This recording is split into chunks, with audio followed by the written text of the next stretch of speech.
तर कोणाचं चांगलं झालं की माती कालवायचा हा धंदाच झालाय असं म्हणत जरांगेंनी भुजबळांवर जोरदार हल्लाबोल केला।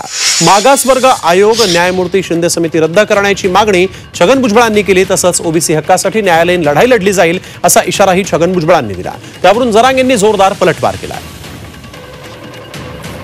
त्यांचा धंदाच येते त्याचा, कोणाचं चांगलं व्हायला लागलं की त्यांच्या अन्नात माती घालायची। त्यामुळे काही होणार नाही त्या कायद्याला। त्याचे राजपत्रित आधी सूचना निघालेल्या आहेत, काहीच होऊ शकत नाही आता, काहीच नाही। हरकती घेतील ठीक आहे, परंतु त्याच्यात त्यांना एवढं तरी डोकं पाहिजे बैठक घेणाऱ्याला, मराठ्यांची नियत चांगली आहे, त्याच्यात ओबीसी बांधवांचा सुद्धा फायदा झाला पाहिजे। त्यांच्या सगळ्या सोयऱ्यांना नसेल तर त्या मार्फत द्या। इतकी नियत साफ आहे आमची, तुमच्यासारखी अशी लोकांच्या अन्नात माती घालणारी नियत आमची नाहीये।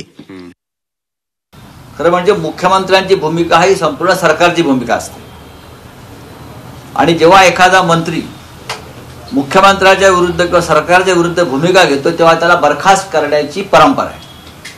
ताबडतोब राज्यपालांना शिफारस केली जाते आणि त्याला बरखास्त केलं जातं। जर मुख्यमंत्र्यांना या भूमिका मान्य नसतील, त्यांनी जे मंत्री आहेत 2 किंवा 3 त्यांच्या बरखास्तीची शिफारस ताबडतोब राज्यपालांना केली पाहिजे। याचा अर्थ तुमची मिलीभगत आहे।